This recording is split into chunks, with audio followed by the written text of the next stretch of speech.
Welcome back to Resale Radio. My name's Athan and I'm one of the co-founders of Hustle, which is a community for resellers to come together and learn how to grow our shops with each other.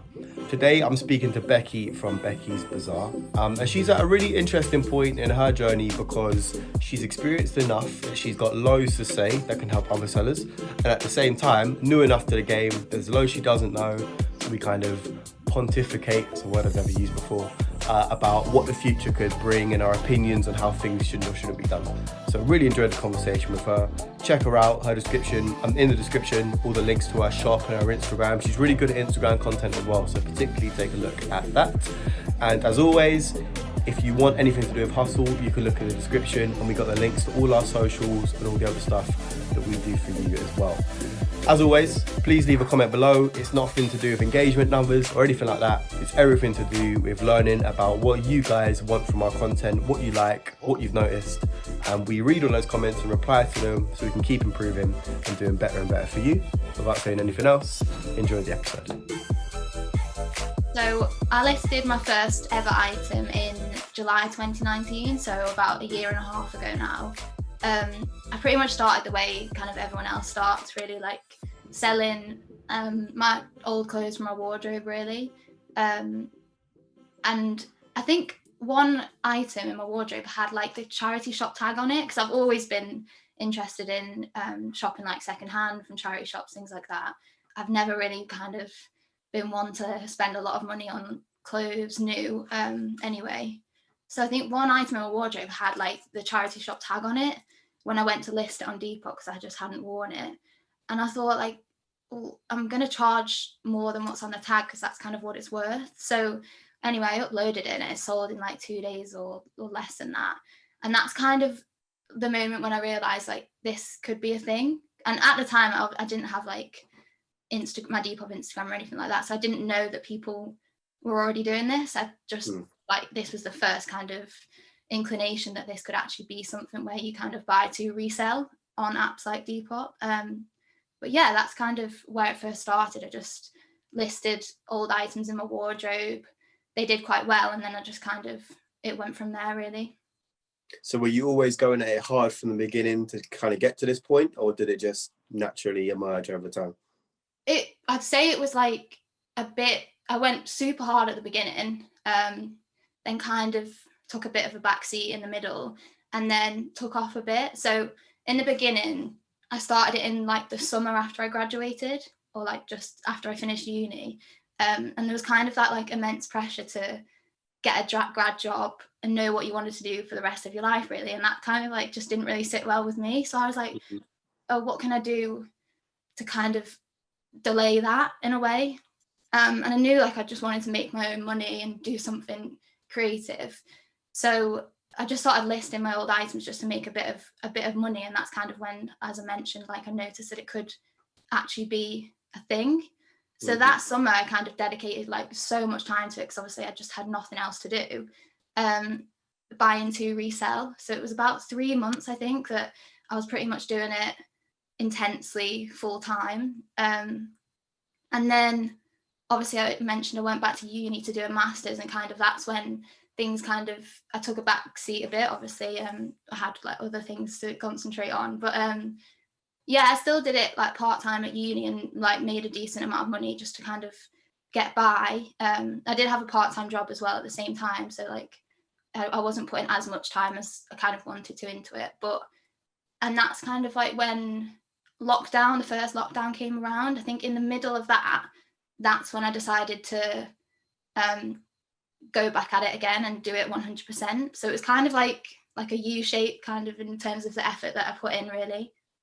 Yeah, we did the exact same thing. We went super hard on our first account. Then we got super lazy on that account. I didn't send any of the parcels. I stopped replying to people. I got banned from using the app. Really? Didn't use it for like another couple months. And then I missed the money after a few months. And then I went back on it, and now we've gone breezy. Yeah. But yeah, hopefully Depop doesn't watch that one, because yeah, we got kicked off a little while ago. They'll never know. They'll never know. Oh, hopefully they will know, because they're watching the podcast. Yeah. So what was the point you kind of realized like that Depop could be a real thing? Because I know for us, there was kind of the 18-month period where we were making some money, it was all right.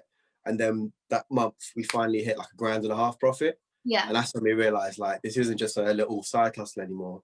That was more money than I was making for my apprenticeship at the time, you know. So when did you realize?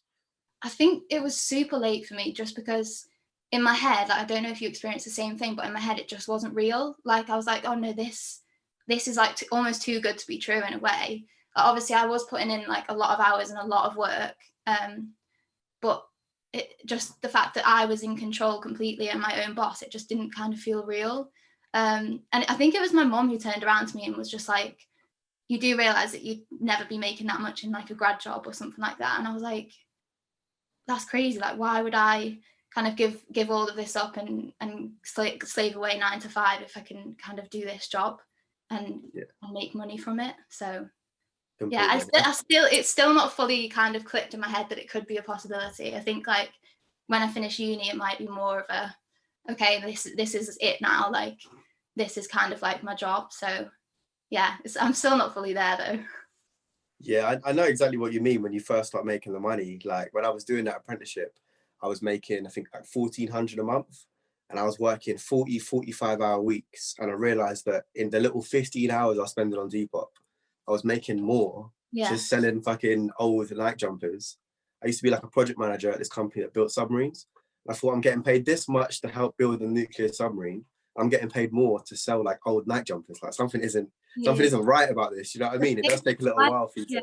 It was the same thing with me, because I had a part-time job at uni. It was in like a shoe shop, and the shifts that I had was like, I think it was like 2 till 6 or something like that. So it meant that my whole Saturday was basically just work, even though I only worked 4 hours and only got paid for 4 hours.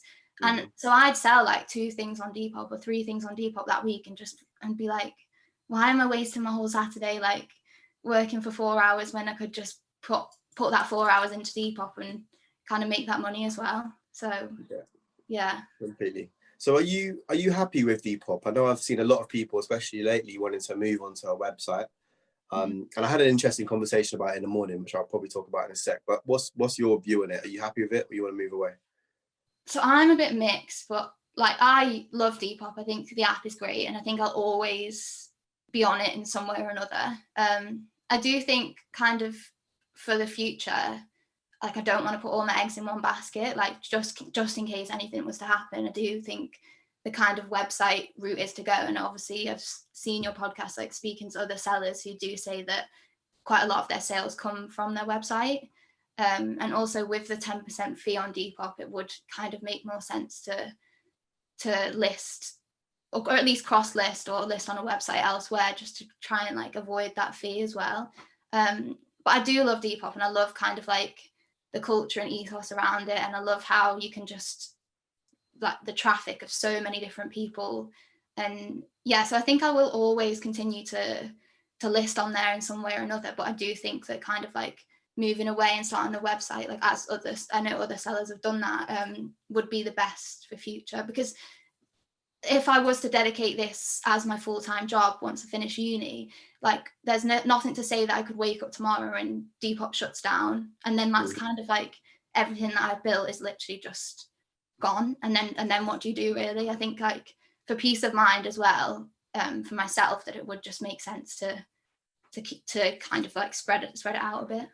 Yeah, it's exactly what you said there about what if Depop doesn't exist one day. I mean, it's only been around for 6 years, sorry. There's no guarantee it's going to be here for the next 10. We used to be called Hustle on Depop, but then we realized, like, what if Depop isn't here one day? Do you know what I mean? So both our brands can be very closely related to it. But from talking to people, it's like, you know, I'm 22 years old. I don't know what is going to happen in the future. I'm not some massive business expert, but I just get this feeling that this opportunity we have now, where you can literally just buy and sell a jacket on the same day and make some money, it's so easy that I don't think this is going to be here forever. Yeah. I don't think we're going to be 40 and it's going to be this easy to just flip some stuff on Depop. I feel like there's a real big opportunity now with vintage clothes to build a brand and grow a business. I don't know if that's still going to be there in 5 years. What happens when Becky's Bazaar now has 20,000 sales, and that's the barrier to entry, when all of the shops are doing really, really well, as opposed to now where, you know, you got 2,500 sales. That's loads, but it's still achievable. I can still work out how to get there. Yeah, it's not the story when you've been going for 5 years and you've got your own website, and do you know what I mean? Yeah, so it's funny because like even when I first started, like a year and a half ago, and I only started my Instagram, I think 6 months ago, I felt late to the game. Like I felt a bit like I was playing catch up almost.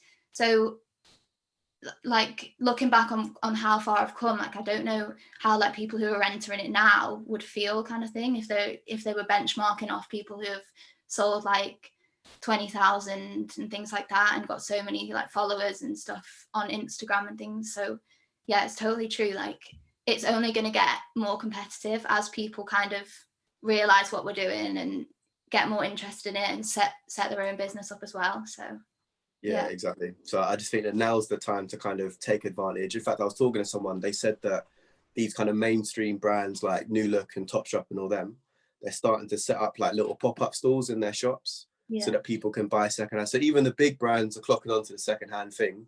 definitely. Now's the time to squeeze Yeah. and get everything out of it that we can, because it Yeah. might not be there in 5 years.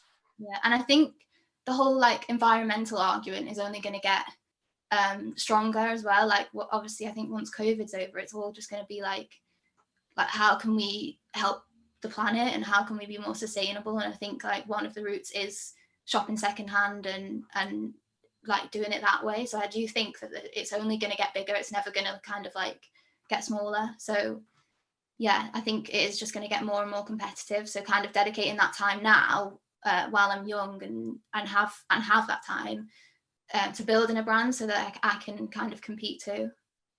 Is that something that's been important for you, the sustainability angle? Yeah, definitely. I think I'm not sure if you know, but like one of my like unique selling points, I guess, for my shop is that I do sell like fast fashion samples. And I don't know if many people kind of go down that route, but a lot of my clothes are like Pretty Little Thing, Misguided samples. And these are like clothing items that these fast fashion brands have produced. And for some reason or another, it's not because they're defected, because they're not, but for some reason or another, they've just not sold them. So they've kind of gone to this place and I picked them up and I'm just trying to like give them a second life. These are like brand new clothes from like big name companies that would just end up being thrown away, which is just crazy to me because like I know that so many people like spend their paychecks on like Pretty Little Thing and stuff like that when it's all there. Yeah, that's a unique angle as well. I think shops Yeah. like yours, shops like Callum's Cupboard, when you found a way of supplying something that is just so difficult to get. I mean, I said, these North Face Nupsies. I Yeah. made decent money of them, but there are many, many people selling the same jackets. Yeah. But if you found this one thing that you can kind of build your own brand off, yeah, that's impressive. People must like that. Yeah, and I love it as well. Like it is fun. Like the profit margins on those items like aren't huge at all, just because obviously the resale value isn't that high. But for me, like I enjoy selling those items. I enjoy like putting them on and modeling them, and it means that when a customer messages me about an item, it means I can genuinely say like I love this. Like I would wear this to a party. Like I would, like I can be 100% genuine with them. I'm not selling something that like I wouldn't wear or I wouldn't say looks nice. Yeah. So how far do you take the sustainability thing? Do you do the packaging and that sort So of thing? sometimes, so not completely, not 100%. I'm trying to kind of look more into that in terms of price per unit of the packaging bags. But I'm always like, when I get things shipped to me, I'm always reusing those packaging. I'm always just trying to think about sustainability as well, because I do think it's like so important and a massive like ethical argument for our job as well, I think. So yeah, I'm always trying to be more sustainable, but I do think that there is definitely more I could do. Yeah, because a lot of people ask us about it, and to be honest, like when we first started Hustle, we had no real interest in it. We were happy with the fact that we're selling secondhand clothes. That's enough sustainability for me. I didn't think about it.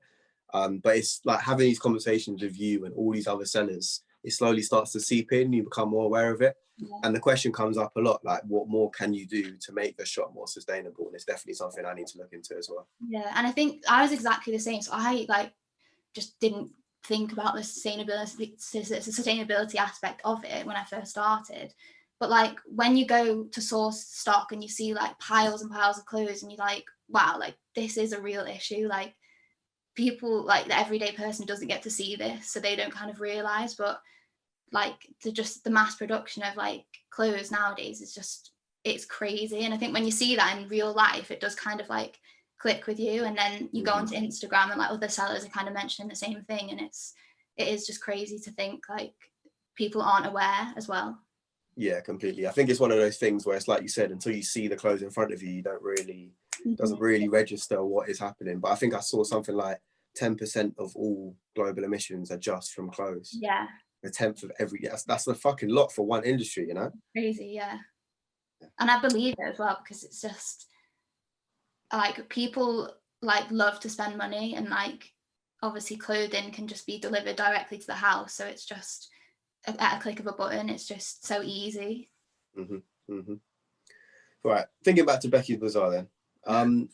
So as you've grown the shop, I think you've done it in a relatively quick amount of time. Actually, you've stacked up quite a lot of sales quite quickly, and the community you have on Instagram is like very engaged with what you're doing. There's a lot of people with the same number of followers or more, where they're just kind of liking the photos and not saying much, but your people tend to talk and get involved. Yeah. How do you think you've managed to create that kind of community? I think on Instagram, you just have to be like super engaged with other people's content. Like I always say this, but it's easy. You can get followers easily on Instagram, but what's hard is getting engaged followers and people who actually follow you and care about what you're posting. You could have like 10,000 followers easily on Instagram. You can just create an account and get that. But like, it's about having those 10,000 people actually genuinely follow you and really engage in your content and comment and like and genuinely be interested in what you're putting out as content. So I think it is such a slow process. Like it's really not something you can rush, but you just have to be interested in everyone else's content as well. Like organically commenting on people's posts and liking them and engaging, reacting to people's stories. But I say like the word organically because I think you can tell when it's fake.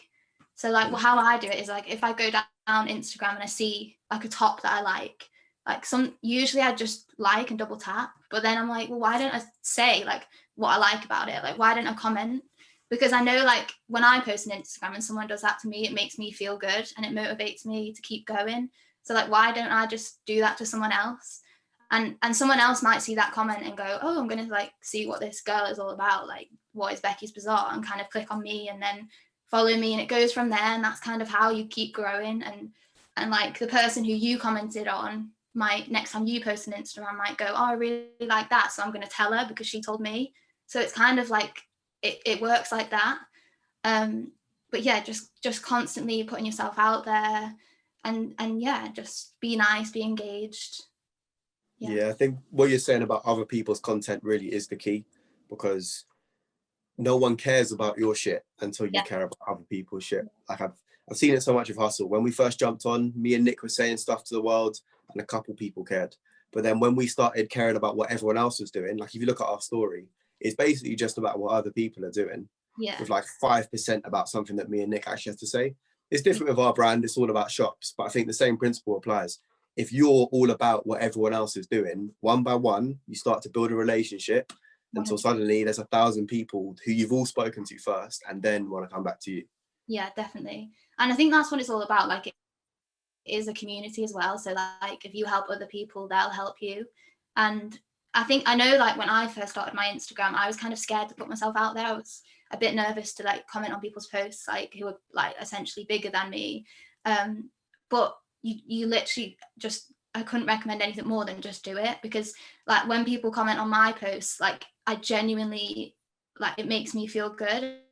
And I'm like, oh yeah, like this is why I do it. And like I look at the comments and I'm like, wow, yeah, like it's really worth it. Like especially when you're having like a down day or a bad day, it definitely like helps like pick you up again. Yeah. And I really try to like actually leave a comment that is of some value to them, you know. Yeah, exactly. I don't if I've got nothing to say, then I'll give them a thumbs up or a fire emoji because I can't think of anything. But it's better to actually you know what I mean? It's so easy to just double tap heart on every post, but it doesn't really mean anything, you know.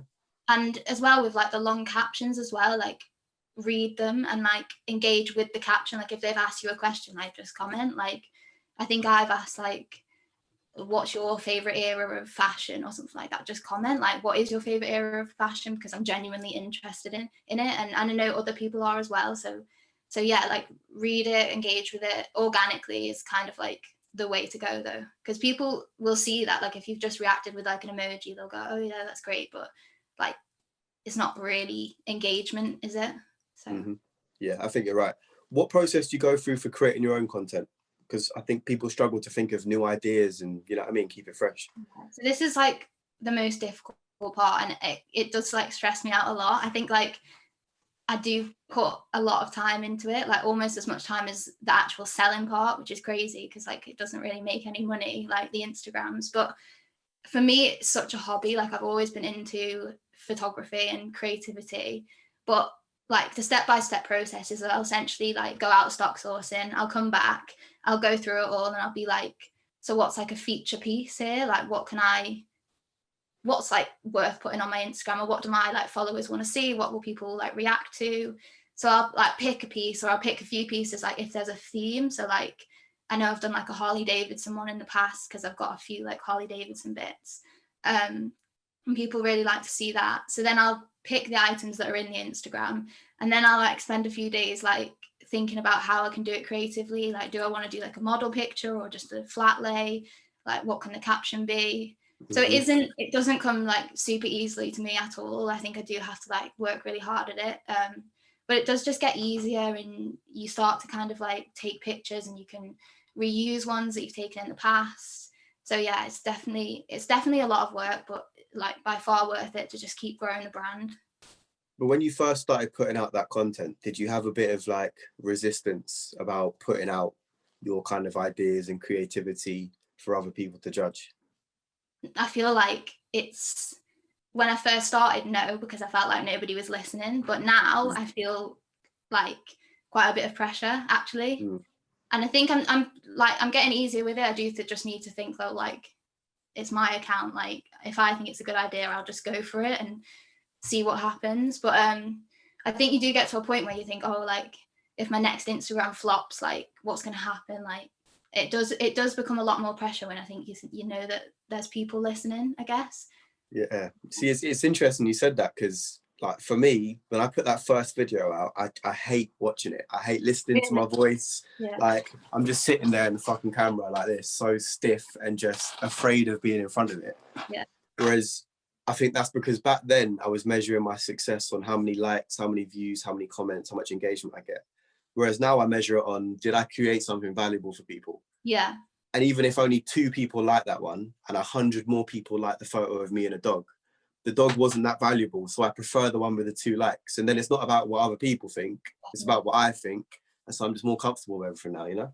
Yeah. I think it's so important as well just to not focus on the numbers. Like it's really hard in our generation because everything is numbered, and you can see it there, like how many followers, how many likes, how many sales, like it's all there, but you literally, you can't concentrate on that because like you said, it doesn't necessarily determine the success of something. And as well, like everyone is at different stages of kind of developing their brand and their business on Depop especially. So like you've just got to keep focusing on yourself, and if you're putting out content that you like, then there's definitely going to be people out there that like it too, and you've just got to be patient and like wait for those people to find you as well. Yeah, I love that. Wise words. I think it was Nick that said to me that you look at the data to maybe give you a bit of a hint about whether you should go left or right, but that's all it does. It just, that one got less likes, so I'll have a think about it. But if I still like the post and I still think it was good to do, then the likes don't mean shit. They just make me think, do you know what I mean? But nothing more than that. It's not what you measure things by. Yeah, exactly. And I think like I'm guilty of it as well, just like anyone else is, but it is all about how you feel and the confidence that you feel in the content that you're putting out as well. So I think that's just important to focus on. And at the end of the day, like if you push something hard enough, it will be successful. So then do what you want in the beginning, really. Exactly. Eventually you'll find something that works if you stick with it. So yeah, I think you're definitely right there. And with this whole situation, I think you learn from the things that have gone wrong as well. Like, so if you put out an Instagram and it didn't do that well, and you can think, well, I don't really want to do that again, then you know not to do that again. And it's almost been a success because now you can explore something different and do something different. And like, I'm just starting out, really, I feel like. So why don't I make those mistakes now rather than like further on down the line, really? Completely interesting that you said that, actually, because like when you think about it, even if you're 2 years in, if you are going for that long-term business, then we're just getting started. Now is the time. Pepsi maybe have to think about it a little bit more when they want to experiment with a campaign. Exactly. No one knows who we are. Do you know what I mean? We could have 50,000 followers, still no one knows who we are. So if you want to try something, try something. I think you're right. Exactly. And it's the same with like selling on Depop as well. It is all trial and error. Like, I think some people might come into it and want to be like super successful straight out, and it like really doesn't work like that. Like, you have to kind of like buy that jumper and think it's going to sell, and then upload it and it doesn't sell, and then you realize kind of like why, and then you can go away on your next like stock sourcing trip or whatever and kind of see that jumper and go, oh well, my customers, my followers don't like that sort of thing. So you can kind of learn from it. And that's what a lot of like in the beginning, that's kind of like how I've got to where I am now, is like the trial and error of just things not selling. Yeah, and that exactly there is the whole principle of this podcast. It's not about, let me just create one thing that you read or watch once and then never look at again. It's every week, here's a few more tips, a few more ideas, a few things to think about. And week on week on week on week, eventually you'll get to the point where you're running your own Depop shop. But no amount of podcasts or books or talking to sellers or getting tips and information is going to blow your shop up in a week. It's just not going to happen. It's not how it works. Yeah, you've just got to go out and do it, like do research, try and gain as much knowledge and advice as possible. But at the end of the day, it's just all about actually doing it and learning, and you'll continue to just grow and get better and gain more knowledge as you kind of do it. So on the story earlier, I put out a question which split people kind of 50-50. I think I saw this. Was this about the supplier? This was the one. So the question was, should everyone have access to all the suppliers and all the information? Yeah. Where do you lie on that? So this is kind of tricky for me because I've never used a wholesaler before, like for my shop. Like every single item that I sell, I've gone out to like charity shops, car boot sales, Facebook Marketplace, eBay, wherever, and I've literally like got that item myself, like in my hand, bought it, took it back. So I've never like had a box delivered to my house like with stock in it, really, apart from like obviously the like £15 per kilo sales that like everyone's done, really. So I've never had like a supplier, wholesaler that stocked my shop, basically. So it's tricky for me because I'm not really like got first-hand experience of it, but like I do know the effort that goes into finding those suppliers and relationships that you have to build to get those good deals, to get that stock. So I think there should be some sort of barrier to new people coming in and just getting it like that.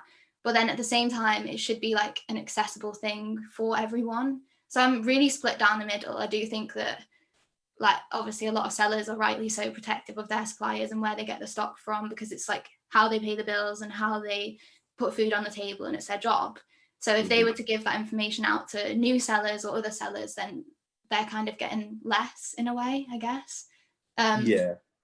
So it's just tricky for me to answer just because I've never gone down that route. So yeah, that's fair enough. And it's not like I'm imagining that I'm expecting everyone to just hand over their suppliers. Yeah. It's more that there's a space for you to go and look through all these suppliers. And then if you're smart enough to find your own guy doing your own thing, then cool. But I'd imagine that most suppliers would want to be on a website where someone could just find them, because then they have more access to customers. And I just think that like there's quite a culture, like that's the only topic that I ask. It's the only question that I never get a direct answer to. Everyone's cool telling about how they went wrong, the things they've done well, how they market it, all the other stuff, because all that stuff's based on skill. So they all think that I'll give the information because I'll just do it better. I know how to market, I know how to sell, so they're cool with that. But suppliers aren't based on skill. Once you found them, suppliers are just based on who you know. And that's the thing I kind of want to break down. I want us to be in a space where we're not the best Depop sellers because I know this special guy that no one else knows. But actually, if everyone knew him, I wouldn't have a business because I wouldn't be that good. If we've all got the same information, that's what hustle's about. Let's share the information. Let's put it all out there. Now it's who's going to hustle the hardest, who wants to build a business, and who's got the skills to do it. Not my cousin Jeff knows this guy down the pub who told me about this guy that sells that. which is why I'm making money and no one else gets access to it. That's where I sit. Yeah. I think it's interesting though, actually, because this is something that I'm wanting to get more into. So obviously, as I mentioned, like every item of stock that I have is like I've gone out and got it myself. But obviously, due to lockdown, like that can't happen anymore. So I'm in a bit of a tricky situation now where I'm like looking more into the wholesale kind of market and thinking like, oh, like I need to kind of go down that route, like just in case, especially for the future as well, because it isn't practical or realistic to get every item of stock handpicked, especially if I want to kind of like do this full time. I have to kind of increase the number of items that I'm listing and I have for sale. So yeah, like I like hopefully in the near future we'll be kind of looking down that route, and we'll probably be having this issue of like not knowing what to do and not knowing who to speak to, not knowing where to go, just because it is such like a taboo subject and it's such a big secret among Depop sellers. But yeah, I completely get what you're saying in that sense, just because like obviously I've experienced it. But I do think that like it is all about, like, not that I know anyone, but I do think it is all about who you know. Like I think that's life. I think like if your dad works for the biggest corporation like in the world, like you're going to get a job there. Like it's unfair on paper, but it is life. And I know that some sellers have kind of like hustled in a way to get their supplier, and they've built that relationship with them over time to kind of get the best price. And if I think they feel like if they were to just put that information out in like a document, then like what's stopping just any seller who's just starting out getting that when they feel like they've worked for 3, 4, 5 years to kind of get that. So I understand both sides of the argument, and it's so tricky. But I think it should be more of an open discussion, even just for like tips on how to find a decent wholesaler, like what to look for in terms of like, I know there's that Instagram account with the reviews and stuff, which is super helpful. But I don't know, like for someone who's going into it completely brand new, I'm just worried that I'm going to be like ripped off or get a big box of just complete rubbish and I've just wasted like £300. So it's a bit of a scary situation, but yeah, transparency is a big issue because none of us will tell each other what worked and what didn't. Every time you try a supplier, you can only trust their opinion of themselves. And every supplier is the biggest supplier in the UK. Like they all say that about themselves. Exactly. But I think it depends on where you lie on. I am a big believer in abundance. Like I would not have started Hustle if I thought this industry had reached its limit and that was it. Like it's projected to grow by 5 times and get way bigger than first-hand fashion. There's logically so many clothes in the world. Yeah, true. In the short term, it might be like, oh shit, I've lost my supplier because someone else is using it.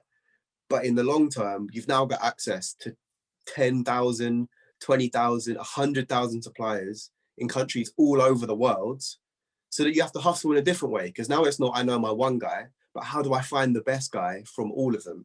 Yeah. That's the way I'm thinking about it. You know, I get why people don't want to give it up. I'm sure it's going to be a mission to hopefully change people's minds on it. But I just think there's more than enough space for all of us. If we can maybe start sharing what we know on Hustle and breaking down barriers a bit, maybe 1 or 2 other sellers will start doing the same. Yeah, true. I agree with you. Yeah, well, not a lot of people don't. So yeah. So I always end with this question. Looking back on where you got into now, you've learned how to market yourself on Instagram. You've learned through trial and error what to do on Depop, how to get yourself good products and how to sell them to people. What would you tell someone who is starting from day one? They're looking at what you've done and they're thinking, I've got no idea where to start.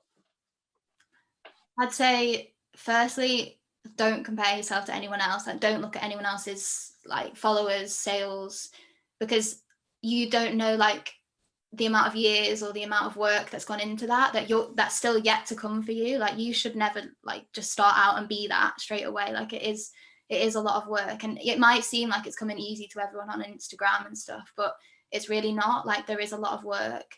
So firstly, just don't compare yourself to anyone. Secondly, I feel like just don't put so much pressure on yourself. I think I was guilty of this and still am, to be honest, that if I'm not being 100% productive all of the time, then I've failed. And like, what's a big one? Like, and especially in this kind of industry and with Depop and stuff, you're going to have down days. Like you're going to have days where things aren't going right and you get customers messaging you about things and it's all just like not going well. but then you'll wake up tomorrow and realize that it's literally the best job in the world, and you never understood why you ever thought that. So just chill out. I think just take it a day at a time and focus on you. I know everyone says it, but just sell what you love, keep doing what you love, and you will attract people who also love it and buy into what you're doing. And it's never going to come quickly. It's a slow process, and you've got to just be there for the long run as well. And also just reach out to any sellers that you kind of admire. Like my DMs are always open, obviously, but like I'm keen to give advice all the time and help people to grow. And obviously, like your podcast, keep watching them because they're definitely super helpful. But yeah, just don't put so much pressure on yourself and just chill. Always enjoy having a conversation with Becky. She jumped on our Instagram live that we do every other Friday. I think it was last weekend. We had her on for a little bit talking about her shop and her idea about how things should be done. I think I just like that she comes from a place of real humility. She recognises that she's early on in her journey. She's got some good results, don't get me wrong. There's definitely a lot she's learned and executed on. But relative to everything that both of us want to do, we're both right at the start of our journeys. There's loads less for us to learn. And so you can tell in the conversation, she's always in a position of wanting to learn and not being quite sure, but willing to execute, trial and error, try different things and work it out as she goes along. Make sure you check her out. Her links are in the description. Like I said at the beginning, particularly her Instagram, because she's really good at making content for that. Built a really engaged community that's behind what she's doing, that I'm sure she'd love for you to be a part of. And as always, leave a comment below. Let me know what you think of the content, if you enjoyed it, if you didn't, what bits you liked, and we can keep improving and making better and better content for you. Keep hustling.